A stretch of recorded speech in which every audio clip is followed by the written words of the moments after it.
So, pumapasok ka ng walang baon. Paano ka nakakapasok?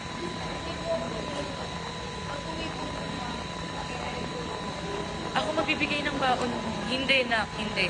Lalo't ngayon pa nalaman ko. Ako magbibigay ng baon. Okay, marami kaming pagkain sa bahay. Hindi dahil mapera ako, anak ha. Marami kaming pagkain kasi bumibili kami ng mga biskuit. Yun, kung naglalakad ka naman, may tubig ka. Kung kaya mo magdala ng tubig, ganun usapan natin, magdala ka ng tubig, ako magbibigay ng pagkain sa'yo. Naawa ko sa part na mahirap mag-concentrate at alam ko yung pakiramdam na hindi ka kumakain tapos nag-aaral. Most likely talaga wala kang maisasagot kahit anong biga sa'yo ng teacher.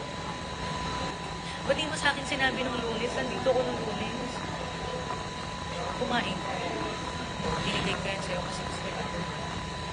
Again, alam mo naman kung saan ako mahigit. Okay? Nadudurog yung puso.